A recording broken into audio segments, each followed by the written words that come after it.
Question is, what is success?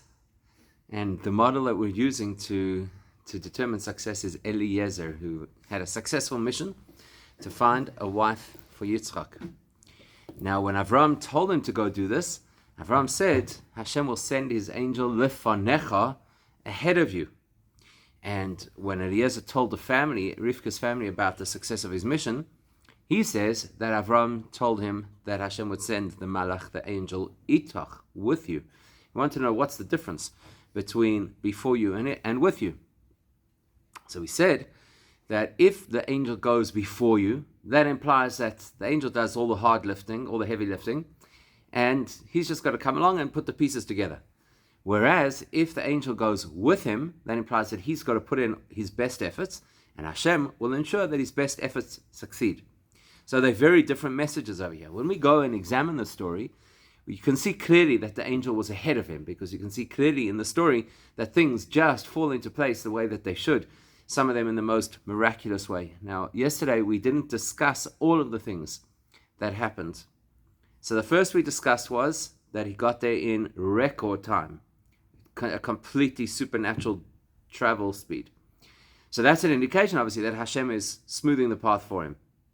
The second thing that we spoke about was that he didn't even finish his prayer, and Rivka arrived and she did all of the things that he had asked Hashem to send as a sign.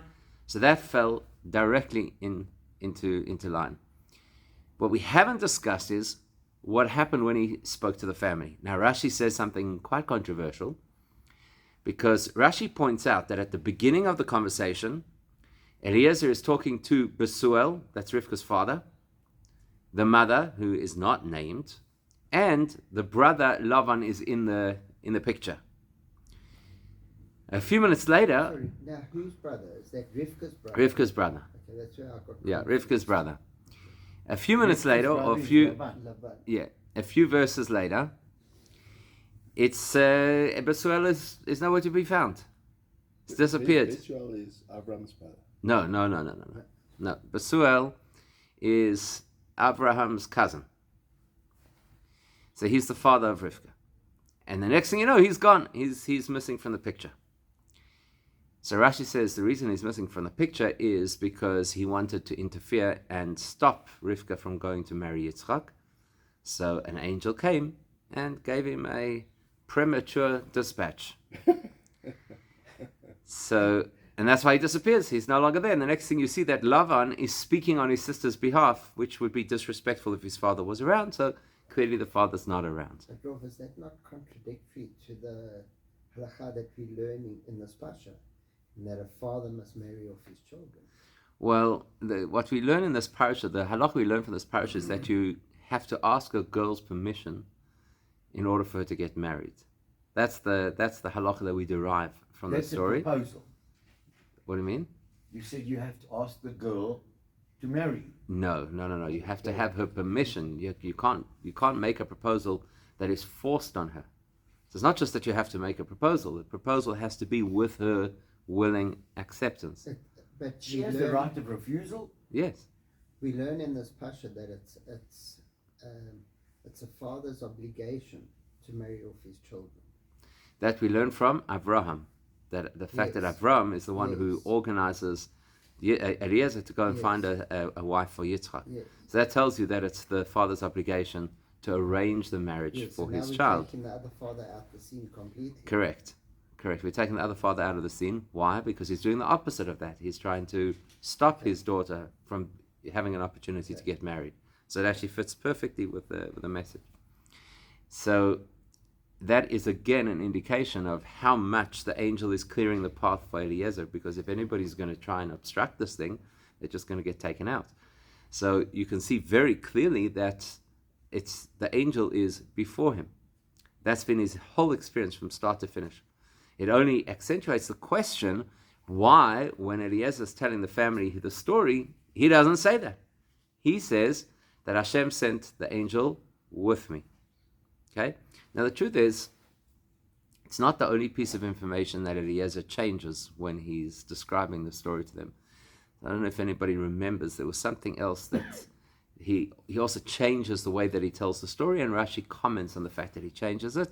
And Rashi actually says the reason he had to change this information was because he didn't want the family to say you were reckless. Anybody remember what that was? Okay, so you go back to the story. In the story, Eliezer makes a deal with Hashem. He says, if a girl comes and I ask her for water, and she offers me and my camels water, then I'll know that this is the right girl. As soon as he's finishing, he hasn't even finished the sentence, the Torah tells us, Rivka comes out. Now Rashi points out, the Torah doesn't say this, Rashi points out that what catches his attention about Rivka is that when she goes to the well, the water flows up towards her. So he says, wow, this is clearly an indication that this is a special girl. And he goes over to her and he says, will you give me water? She says, yes. And she says, I'll give to your camels as well. And immediately at that point, he gives her jewelry.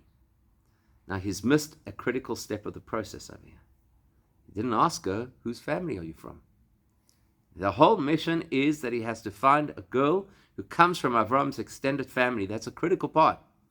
And here, he's jumping to the conclusion, giving her all these gifts, which obviously illustrate that he's going ahead.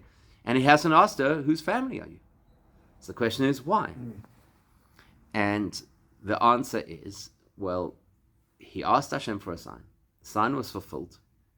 He has absolute trust that if Hashem has fulfilled the request that he made, he's obviously not going to send in the wrong girl. So it's to him, it's a done deal. There's nothing to discuss. When he comes to the family and he's telling them the story, he reverses the order. He says, first I asked her, what family are you from? And then I gave her all this beautiful jewelry that you can see she came home with.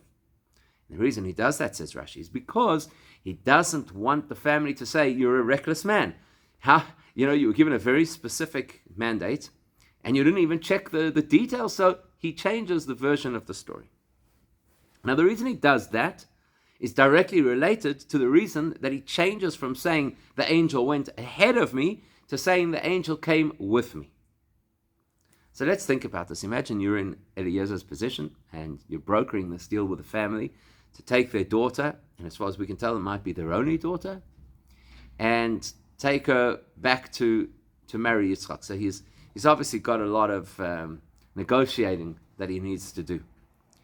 So if he would say, think about it this way, if he would say to the family, listen, you have to realize this is all preordained. This is all fixed from Avraham. He got Hashem on board. He got the angel on board. And essentially, that would be a message of there's nothing you can actually do to interfere with this process. And maybe he should have said that because it could have kept Besuel alive. if Besuel had known that he couldn't get in the way, but he doesn't say that. He doesn't say any of that. And the reason for that is because he needs the family to come to this conclusion of their own accord. As much as he's got this incredible brocha that whatever he touches just turns to success, he needs to ensure that, and this is a theme right across the whole of the Torah, that whenever possible, you want people to get on board and take ownership of an idea, not have something imposed on them. So if he's going to come along and he's going to say, stand back everybody, I'm here as the divine messenger, and this is what's going to happen, they don't actually have a chance to participate. And going back to your point about the fact that the father is supposed to arrange the marriage, or the fact that they were supposed to give her gifts, which they do, that they wouldn't have had any of that role to play. Or to put it somewhat differently, if Eliezer would tell the family, look, I'm here on a divinely ordained mission. I have an angel that is taking care of everything. Here's the proof, X, Y, Z, these things happened, and they show you that the angel is in control. Then the family would have turned around and said, well, why are you wasting our time? Why the whole conversation? Why the whole story? It's irrelevant. You're just kind of giving us platitudes over here. Because at the end of the day, whatever's going to happen is going to happen. So Eliezer doesn't want that. He doesn't want to have a situation where the family pulls back and says, okay, we're completely irrelevant in this conversation. You're wasting our time. He wants to have a conversation with them, and he wants to allow them an opportunity to participate in that conversation. So if he's going to arrive and tell them, listen, The angel is before me. Everything's going to fall into place. And you've just got to come along for the ride. Basuel would have said to him, okay, in that case, conversation closed. There's no point us even trying to discuss this. Take the girl. But now that he says to them that Hashem sent an angel with me, so the implication of with me is I have to do my job. I'm going to do my due diligence. I've got to invest my effort. So now it makes sense why I'm having a conversation with you. Because only when I go through those steps, then Hashem will give me success. So this is not just some kind of a charade. This is not just going through the motions. This is a meaningful interaction that we have because it's the appropriate way to go through this process, but Hashem will make it a successful process. Then the family feels, okay, good. Makes sense. We understand why you've included us. We understand why we're part of the conversation. And possibly, and this is just conjecture, but possibly the success is now part of their bracha as well, not only his bracha. Whereas if he says the angel is ahead of me, he's saying that it's all about me. I'm the one who has the bracha. Like this, it's almost like he's inviting them in to say, you could be part of the success story. But right, sorry. I mean, if Besulal was taken out of the picture, where's their say? I mean, surely... Well, and the son immediately steps into the role, and he's the one who has the say. But surely they're all traumatized by the... You know what I mean? It's like this is all like... I'm not sure that everybody would have connected the dots between Basuel's sudden demise and the fact that he's interfering.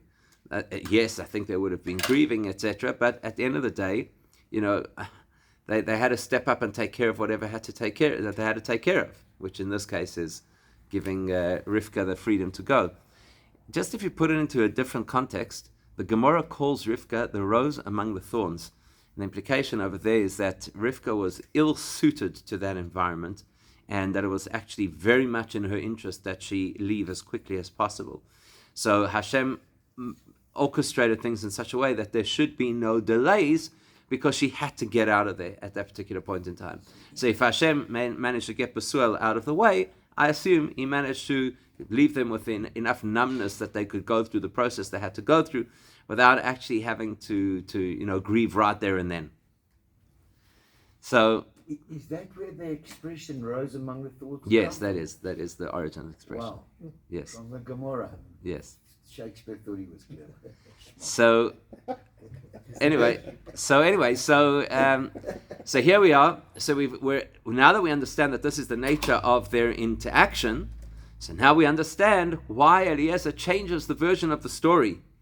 If he was telling them outright, the angel is leading the process, and therefore everything fell into place, then it would make sense for him to say, I gave her the jewelry immediately because I could see that the angel is leading the process, and obviously it was going to be the right girl. But because he's telling them a different story, in his version of the story, the angel is with him, and he's got to do all of the things that he has to do, and they all have to make sense.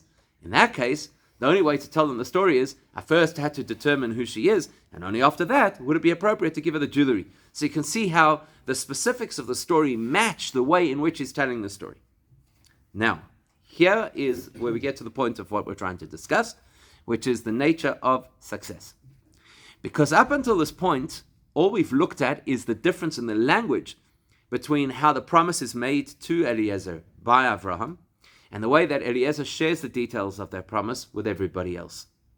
But we do know that in reality, obviously what Avraham had promised him is what happened, and things were just above and beyond. It was just the smoothest, easiest process that anybody could hope for.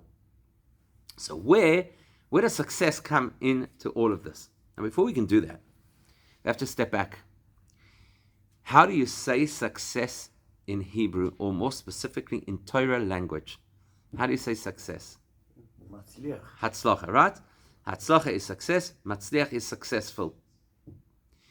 So the verb of a person who succeeded could also be matzliach, present tense, or hitzliach, past tense. We're going to see that word. Where Eliezer says to the family, he says, don't delay me taking Rivka, v'Hashem hitzliach darki. Hashem has granted my path success. So that's useful for us because now it's the first time in the Torah that we have reference to this concept of Hatzlocha, to this concept of success. So that means that if we analyze the story of Eliezer, we get a perspective of what success is and probably more importantly, how you achieve it. Now, what we're going to discover is that what we in English call success and what the Torah calls Hatzlocha are not the same concept. Because colloquially, when we say success, usually what we mean is we get the results that we were hoping to get. So if a person, for example, works hard at a particular business idea, and then that business idea takes off and it makes money, we'll say that person succeeded. Or if a person was putting together a 1,000-piece puzzle, and they've now put together the whole puzzle, we'll say they've succeeded in putting together the puzzle. And in both cases, what we're suggesting is that the result they achieved was relative to the effort that they expended. So because you worked hard, that's why you succeeded. Like Gary Players for it, right? That's the more I try, the luckier, the more I practice, the luckier I get. That's success in the colloquial sense. If you work hard, you will succeed. If you don't work hard, don't expect to succeed. And that's valid, but that is not the intention of the Torah's expression Hatzlocha. The Torah's expression Hatzlocha is something else. How do we know this? Because you've always got to look at words in their context. If you're trying to understand what the Torah is saying, you always have to look at the context. So before we look at Eliezer's context, let's look for a moment, as I mentioned yesterday, let's have a look at the one person in the whole of Tanakh who is called successful. Now there's a difference between a person who experiences success and a person who is called successful. You could experience success once in your life. Doesn't mean you're a successful person. Whereas if a person is called successful, that implies that their whole life is a story of success. So who's the person who's called Ish Matzliach? That's called a successful person? Yosef. Yosef is called a successful person. So let's have a look at Yosef's story for a moment. And that will help us to contextualize what success looks like. Then we'll plug it back into Eliezer and see how Eliezer has the same version of success. Again, not the English word success, but the Hebrew Torah word Hatzlocha. So what happens with Yosef? Where is he called a person with success? We know that Yosef has a very rough life. He doesn't seem like a successful person. Right? It doesn't seem. By 17 years old, he's already been sold by his brothers into slavery. That does not sound like a success story. And the next, 22 years of his life are incredibly difficult years. Before he's in prison, first he goes to Egypt and he's sold as a slave to Potiphar, who's one of the great ministers of Pharaoh's court. And let's be honest, to be a minister of Pharaoh's court probably was not the nicest man. That's where he's working. Then he has the challenge of Potiphar's wife, who made his life an absolute misery. Then, when he did not respond to her advances, she comes up with a story that gets him thrown into prison. And then he's in prison. Can you imagine Yosef in prison? I just think about this. You know what it feels like when you're frustrated because you're stuck in traffic or because your internet is down and you can't do the things that you want to do? And we get so worked up by that. Imagine being in prison. Imagine a person in prison in the prime of his life. The prime of his life is in his 20s. A person like Yosef, who is such a capable person with so much potential. Can you imagine how frustrating it must be to be in prison? How do you call that Hatzlocha? And yet, in prison is the first time we see that Hashem gives him Hatzlocha. In the prison. How does this Hatzlocha reflect? He, very shortly after entering the prison, becomes the big deal in the prison, and he's given the care of all the other prisoners. So before you know it, he's put in charge of all the other prisoners. That's what the Torah says, that he has Hatzlocha. Then, of course, we've got the story of the royal butler and the royal baker, and as a result of interpreting their dreams, he eventually is released from the prison, and he goes overnight from being the Hebrew slave boy to the most powerful man in the developed world. That is Hatzlocha. Now the question is, what did he do to achieve that? How much effort and investment did Yosef invest in order to become the viceroy of Egypt? Or even for that matter, to become the person in charge of all of the prisoners? And when you think about it, the answer is he didn't. He didn't do anything. It just fell into his lap. That tells you that the Torah's definition of Hatzlocha is not what we call success, which is always relative to effort. Rather, the Torah's view of Hatzlocha is something unimaginable that is totally beyond and in fact unrelated to your effort.